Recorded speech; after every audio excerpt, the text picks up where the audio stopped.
Son las 8, las 9:50 minutos. No, estaba entretenido ahí con el ¿Por qué? Pero no me voy a No, ¿por qué? Estaba entretenido con el helipuerto de la casa de Tommy. Que dice Tommy que el helipuerto que le han presentado a él. Yo tengo un helipuerto, una terraza. Él dice que el helipuerto de él tiene un bebedero de perros. Yo tengo un helipuerto. Que en el helipuerto de él hay un bebedero de perros. Bueno, qué cosa, señores. Bueno, pero José La Luz. Yo no sabía que él tenía un helipuerto. Yo no sabía que él tenía un helipuerto. Ayer en la joya de que Nivelca tiene un helipuerto. Esa terraza de secar, toda la terraza de secar café y de secar todo, Octavio tiene, mi amigo vecino, tiene un de secar maíz, Julio, al sol. Yo le deseo todo lo mejor a Tommy Galán, es mi compañero de partido y del Comité Central, pero no estoy de acuerdo con que los senadores vayan a la audiencia a meterle presión a los jueces. Eso no está bien. Eso debilita el proceso y la institucionalidad. Y el Senado hace leyes y debe fiscalizar los demás poderes del Estado, incluyendo de repente debieran ir a todos los juicios. Entonces, a ver si se aplica la ley. Cuando se presentan esa cantidad de senadores ahí, puede interpretarse como un mecanismo de presión a la justicia, y eso no está bien. De hecho, el PLD debería referirse a ese caso, porque eso no está bien. Eso yo lo vi como una expresión de presión. No lo comparto. Aunque quisiera que a Tommy le vaya bien y pueda explicar todos los requerimientos que se le hacen y salga lo menos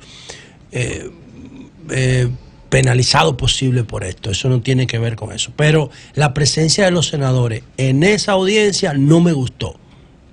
No me gustó. Entonces, bueno, miren, señores, en el día de hoy es Día Internacional de la Mujer. Entonces, esta es una efeméride promovida por ONU, sobre todo por lo que ustedes saben que pasó en Nueva York a principio del siglo pasado, cuando unas 100 y pico de mujeres, niñas, habían de 12, de 13, de 14 años inclusive, hasta edades de jubilación, trabajaban en una compañía de camisa que se llamaba Shirtwaist Triangle. Entonces ellas trabajaban y empezaron a protestar por la jornada de trabajo tan extenuante, tan larga, y los dueños cerraron la puerta de la industria por fuera para que ya no pudieran salir. Y entonces murieron 120 y pico de mujeres ahí, si mal no recuerdo. Y porque no lo tengo en mi nota el dato, pero lo he estudiado mucho por mi preocupación por el tema de la mujer y botón de pánico. Y a partir de ahí la ONU instituyó el 8 de marzo. Hay otro que es el 25 de noviembre, pero se tiene que ver por la violencia contra la mujer, que es por nuestras hermanas Mirabal, a propósito de lo que les pasó en el 1960. Entonces, en el día de hoy yo quiero dedicar este programa a este comentario, quiero dedicar esta reflexión a todas las mujeres dominicanas en sus diferentes etapas de la vida, al liderazgo político, al liderazgo religioso, al liderazgo empresarial, pero sobre todo a las nuevas generaciones que tienen que, yo siempre les invito a revisar los paradigmas. Entonces el paradigma de la mujer es uno de los paradigmas que más ha cambiado en la nueva sociedad que estamos viviendo desde 1990 para acá. Y vamos a explicar por qué. Nosotros tenemos una historia llena de agresiones, de violaciones, de discriminación con respecto a la mujer. Y esto se debe fundamentalmente a tres causas que han generado toda la modalidad de discriminación. La primera causa, desde mi punto de vista, que le he dedicado muchísimo tiempo a esto, es lo que se conoce en biología como dimorfismo. La primera causa de discriminación contra la mujer es el dimorfismo, la diferencia física que surgen de que ellas concentraron, no la mujer, sino la hembra, antes de que fuera mujer, concentraron sus esfuerzos, o sea, las células y las neuronas se configuraron en ella con fines de ser receptoras en la cópula del esperma y ser gestoras de la reproducción. Eso es lo que ocurre, ¿no? El dimorfismo se orientó en esa parte y ahí ellas quedaron en un desbalance frente al hombre, en un desbalance físico frente al hombre. Hay muchas especies, como lo voy a explicar ahora, que no tienen ese problema, donde la hembra manda, porque el dimorfismo las benefició a ella. El otro factor que afecta a la mujer en términos sociales, no a la hembra, más bien a la mujer, tiene que ver con la economía.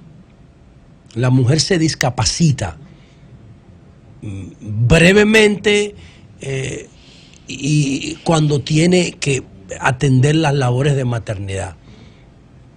Se discapacita y eso aprovecha el hombre para proveerle todo lo que ella necesita. Y en ese proceso de provisión, el hombre adquiere una autoridad sobre ella.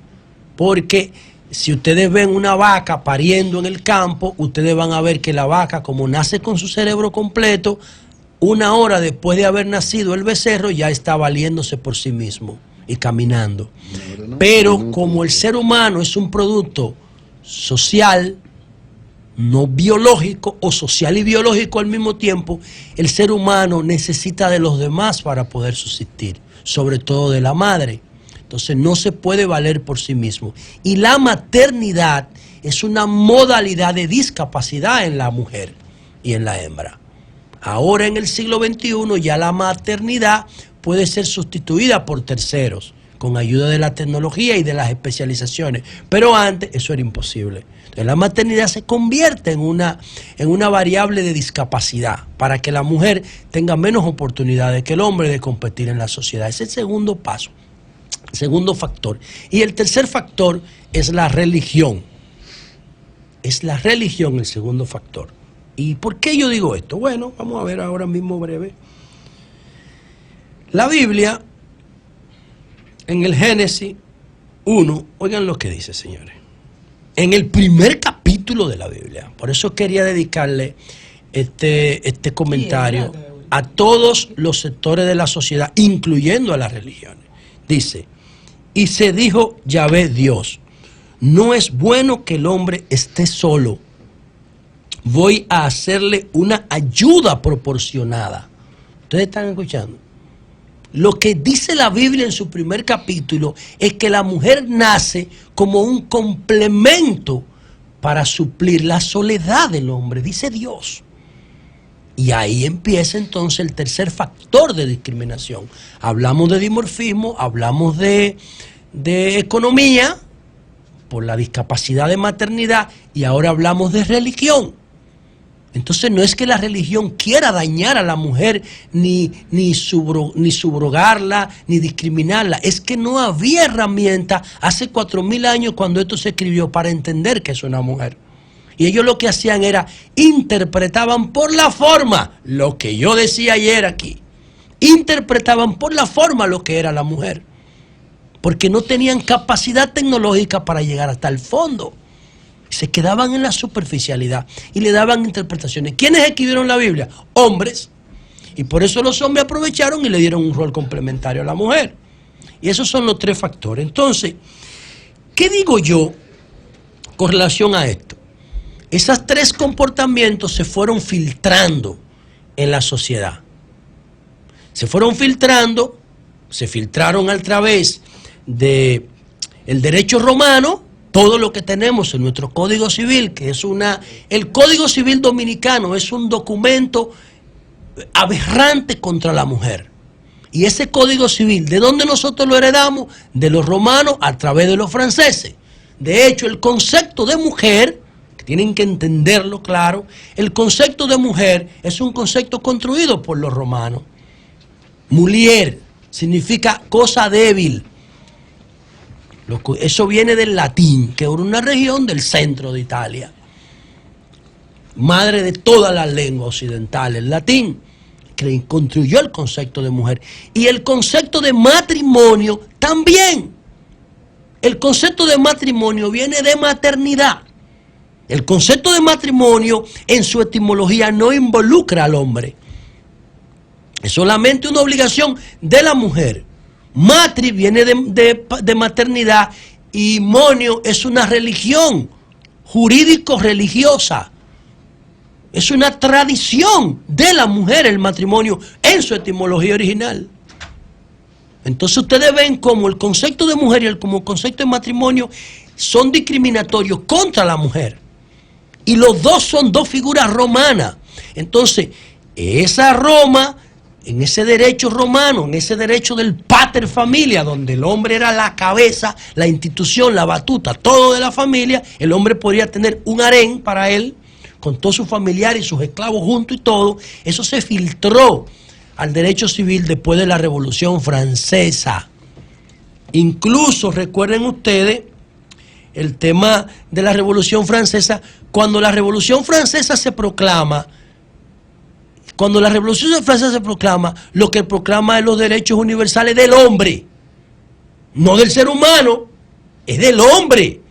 La Revolución Francesa, 1789, reproduciendo un comportamiento religioso y medieval romano.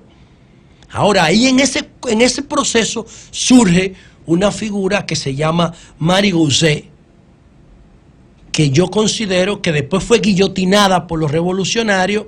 Ella es la que entonces proclama que se tiene que incluir a la mujer en la Declaración Universal de los Derechos.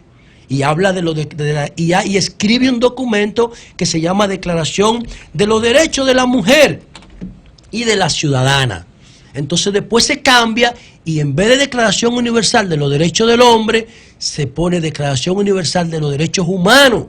Esa mujer que protestó por eso en 1789, 5 años después fue guillotinada, fue asesinada en 1792, 1793, algo así por ahí. Entonces, nosotros heredamos de la Biblia, de los romanos y incluso de los mismos franceses, esta cultura de la discriminación.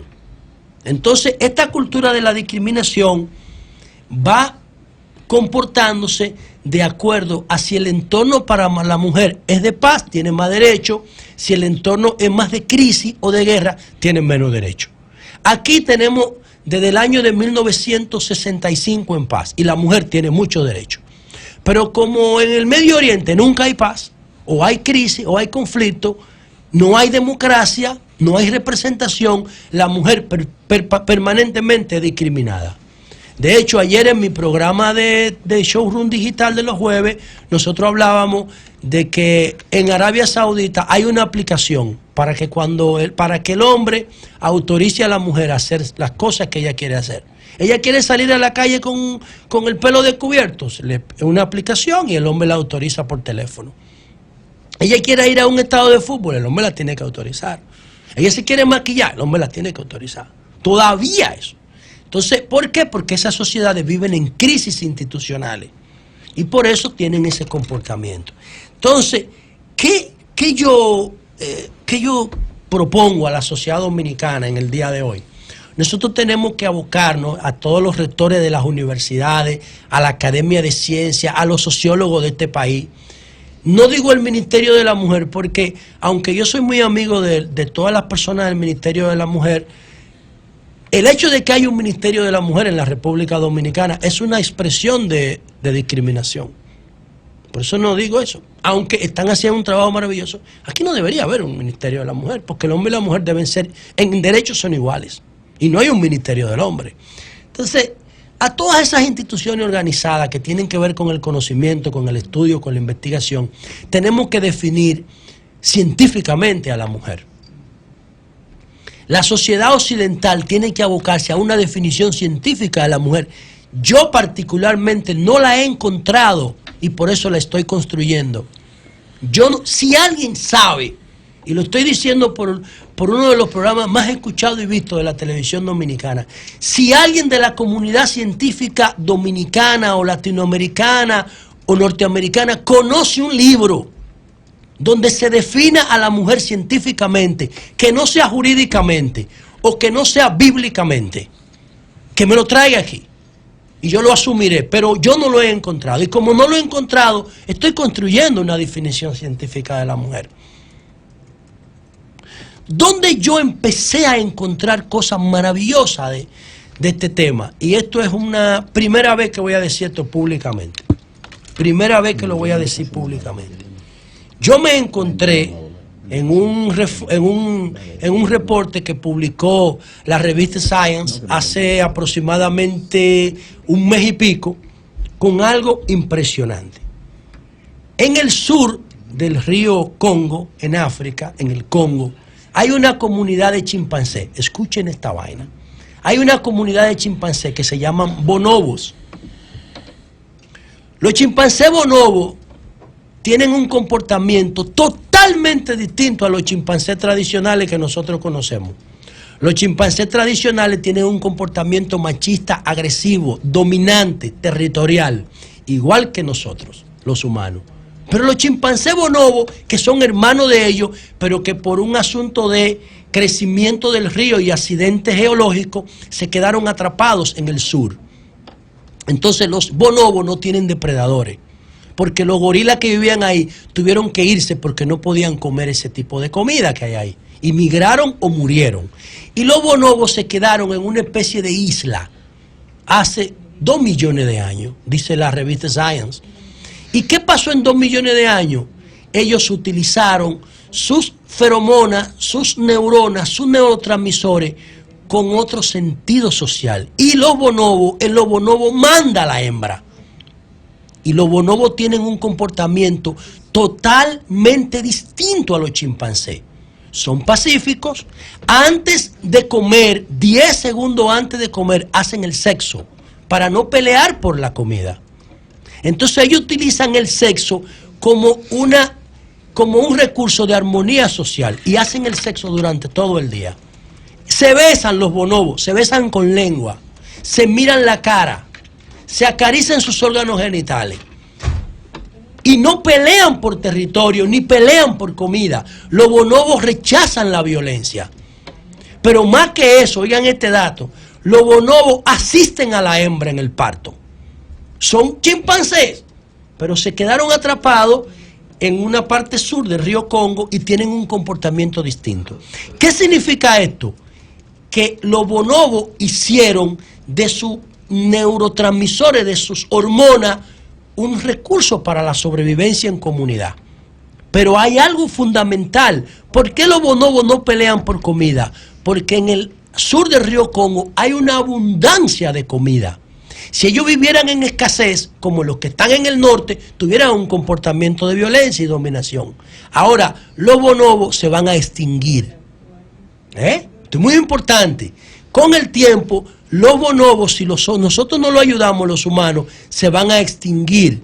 Porque la violencia del entorno y cualquier escasez se lo lleva. Ellos no han desarrollado mecanismos de defensa.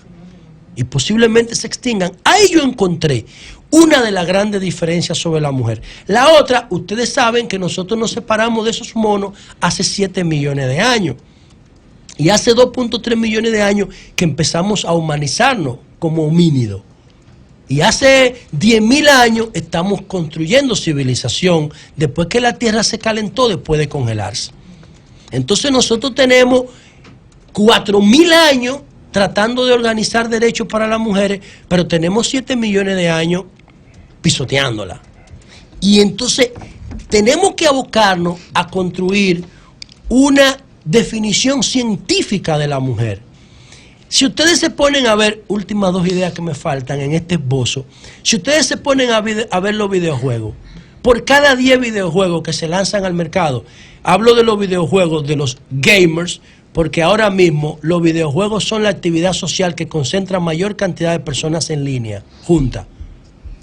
ESPN tiene una serie que ha juntado más de 100 millones de personas al mismo tiempo jugando videojuegos.